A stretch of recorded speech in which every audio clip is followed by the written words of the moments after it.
sino también en el mundo. ¿Por qué esa tecnocracia es tan deseable para los políticos? Bueno, yo creo que se podría apuntar a dos claves, o dos conceptos claves. Por un lado, el positivismo fue un paradigma metodológico muy popular hasta hace bastante poco. Es decir, hoy en día la idea cientificista, por ejemplo, que es la idea de que todo conocimiento tiene que ser científico porque no es válido, o todo tiene que ser comprobado mediante el método empírico, porque si no, no es correcto, es algo que ya se ha abandonado porque incluso se ha demostrado que tiene hasta contradicciones propias, y hoy en día ya nadie dice que para que algo sea verdad tiene que ser comprobado científicamente. Pero hasta hace no tanto tiempo ese era un paradigma bastante aceptado y con muchas simpatías. E incluso hoy muchas personas en la comunidad científica, sobre todo, por ejemplo, quizás en la física y otros grandes exponentes o divulgadores, a veces también muestran una postura muy cientificista. Y eso también ayuda a pensar a que nosotros somos como si fuéramos hámsters, básicamente, como peones en un juego que tiene que ser planificado mediante ecuaciones. La propia economía, muchas veces la econometría, ha llevado justamente a visiones donde lo que hay que hacer es poner a un economista que desarrolla un sistema de fórmulas matemáticas y que rige la economía desde fórmulas matemáticas o meramente desde teoremas matemáticos. Eso por un lado.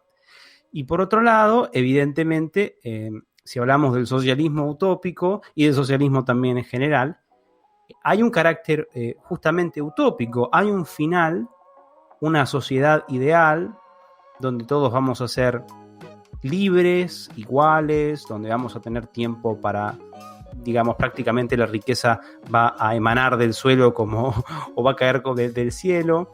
Y esto no lo digo, no lo exagero, porque muchas veces el lenguaje que usa Marx y los utópicos es el mismo para referirse a esa situación ideal que va a llegar. Entonces, de alguna manera, yo creo que es muy potente el discurso de que mediante un Estado planificador vamos a conseguir, digamos, una sociedad completamente justa, igualitaria, donde todos vamos a ser ricos, etcétera, etcétera, ¿no? Entonces yo creo que eso puede dar pie a que políticos tomen ese discurso, y creo que en Hispanoamérica lo han usado, si no lo han usado, ¿no? El discurso de justamente la planificación estatal como que nos lleve a una especie de paraíso que por supuesto en Hispanoamérica nunca llegó, ¿no? Y los falansterios eran los que propuso Charles Fourier. Correcto, falansterios. Bueno, esos fracasaron.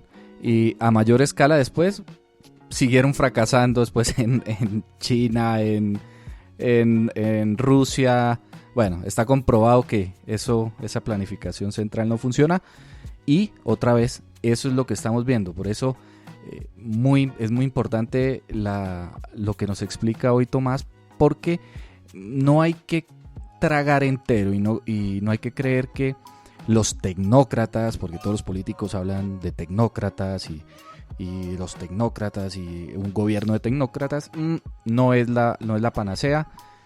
Sean escépticos y siempre traten de buscar fuentes que les hablen sin algún sesgo o sin alguna afiliación partidista, como es el caso del contenido que nos propone siempre Tomás en su canal El Gentil Hombre. Excelente primer tema, Tomás. Para pasar al segundo, entonces, voy a hablar un poco sobre lo que son las políticas identitarias. Estas políticas identitarias son las que basan sus propuestas en identidades de grupo. Por ejemplo, las mujeres, las feministas, por ejemplo, en Estados Unidos, lo que tiene que ver no solo con la diversidad o grupos diversos sexuales, sino también de raza, y es poner por delante el colectivo por sobre la persona. Esto es muy importante que lo entiendan. Y Tomás tiene un video que me parece revelador y que aclara mucho este tema, y es precisamente sobre esta manera de ver la política, y no solo de ver la política, sino de ver la vida a través de ese lente colectivo, digámoslo así. Esto por supuesto lo pueden encontrar ustedes o pueden encontrar referencias buscando colectivismo. También está muy ligado al socialismo. Pero Tomás, hay un término que no sé si lo saca usted de Mises, creo que es de Mises, que se llama el polilogismo. Cuéntenos por favor de qué se trata este concepto y cómo se ve reflejado en estos movimientos colectivistas. Muy bien, Ludwig von Mises, como bien apuntas, escribió un libro muy importante que es su magnus opus, un tratado de economía llamado La acción humana. Es muy curiosa La acción humana, es un libro complejo pero genial, donde los primeros 9 capítulos en realidad más que hablar de economía hablan de filosofía. Y en uno de estos capítulos él introduce el término polilogismo para hacer referencia a diferentes conceptos que él veía tanto en el marxismo como en las experiencias fascistas y nacionalsocialistas en Europa. Porque creo, si no me equivoco, él escribió La acción humana en 1946. Lo publicó. Así que bueno, evidentemente mientras él escribía el libro estaba mirando un poco lo que ocurría en Europa durante la Segunda Guerra Mundial. Y el polilogismo lo que hace referencia es más bien a un tipo de falacia que podríamos llamar una falacia, a veces se ha llamado antropomórfica, pero en principio es darle una conciencia propia a un grupo. En vez de analizar la sociedad por un conjunto de individuos que en todo caso forman grupos, hay ciertos conceptos que en vez de ver un conjunto de individuos, le otorgan a cada grupo una conciencia propia, ¿no? Como si tuviera una personalidad propia. Y esto, por ejemplo, para un ejemplo que pueda ayudar a entender, es un poco el concepto de la conciencia de clase, que a veces proponen los marxistas, donde no es que Juan es un individuo con una conciencia propia y con una personalidad propia, sino que Juan es un proletario y por lo tanto hay una conciencia de un grupo entero que es el proletariado, que tiene una conciencia propia, unos intereses propios, una preocupación propia. Entonces, por decir así, Juan queda desprovisto de su individualidad y queda absorbida en un colectivo, que es el proletariado. Y lo mismo para, por ejemplo, Carlos, que es un burgués, que tiene una empresa. Carlos no tiene intereses, una conciencia propia, preocupaciones. Él, al ser burgués, pertenece a un grupo que tiene una conciencia propia, intereses propios, que es la burguesía. Entonces, no hay un análisis social basado en los individuos, sino que hay un análisis social basado en grupos que tienen, como estábamos diciendo recién, una conciencia propia, una personalidad, intereses, etc. Y a veces lo mismo podríamos, por ejemplo, verlo. Ahora si querés, hablamos de otros ejemplos, pero por ejemplo, Mussolini, cuando habla del Estado, él habla de los intereses de la nación y le da prácticamente una propia conciencia al concepto de nación y Estado, donde incluso los ciudadanos pierden completamente su identidad y pasan a pertenecer a un ideal, a un grupo que es los italianos, ¿no? Que tienen una propia conciencia y un propio interés. No importa los intereses de Juan, por ejemplo, porque él tiene la conciencia del italiano. Y mi enemigo tiene otra conciencia, es otro grupo que piensa de manera diferente. Y por eso es que el polilogismo quiere decir muchas lógicas, ¿no? Y es un poco eso lo que quería mostrar Mises, ¿no? Cuando se intenta darle conciencia propia, no a los individuos, sino a grupos, por motivo de su clase, su raza o, por ejemplo, su género. Excelente y muy clara la explicación, Tomás. Entonces, sí es algo que se está viendo desde hace varias décadas, pero especialmente en los últimos años, con este avance de estos movimientos identitarios y colectivistas que, como usted bien anota, arrasan digamos, con el individuo en sí, y hasta podemos decirlo con su libertad, porque digamos que asume esa identidad colectiva y su propia identidad queda borrada. Tomás, esto digamos presenta varios problemas y se ha visto reflejado, bueno, sobre todo tomo en especial el caso del feminismo, porque creo que es un caso de estudio que muestra muy bien esto.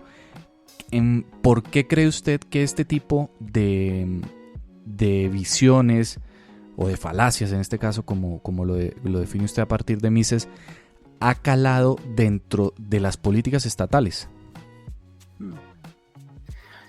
Y es una pregunta muy interesante porque lamentablemente, digamos, lo usaron los fascistas, la usó Hitler y Mussolini, sin embargo hoy la usan los digamos, sectores del progresismo como el feminismo o digamos, grupos indigenistas o incluso en Estados Unidos en torno a la raza, si es que se podría hablar de raza en cuanto a color de piel, digo, ¿no?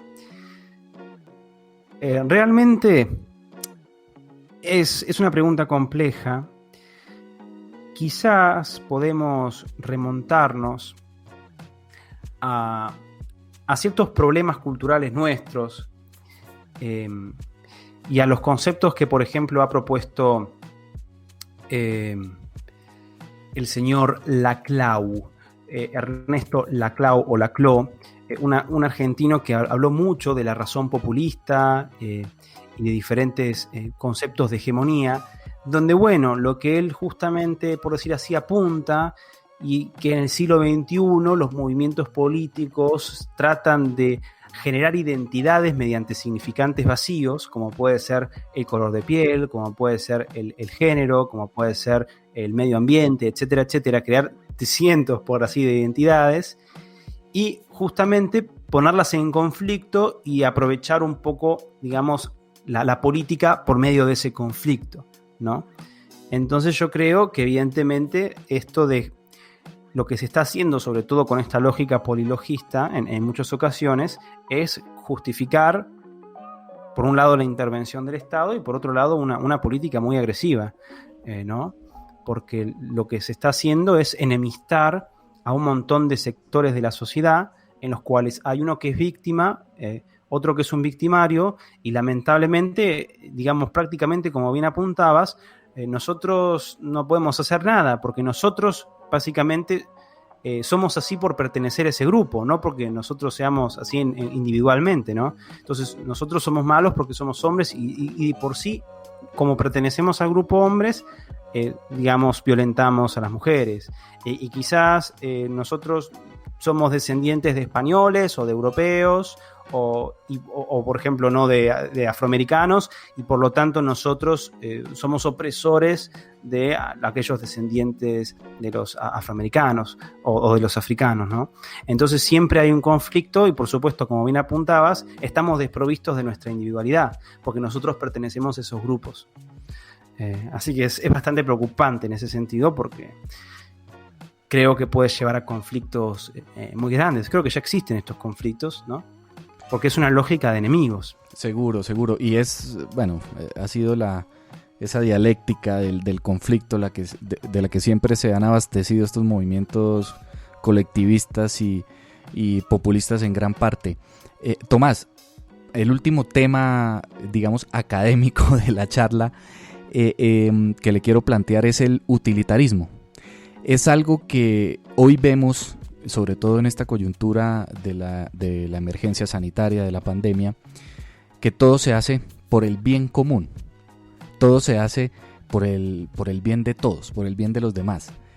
Y pues uno, viendo los resultados, por ejemplo, de las cuarentenas tan estrictas, de las restricciones que han destruido empleo, economías y por ahí derecho vidas, familias, uno se da cuenta que tal vez la cosa no viene por ese lado.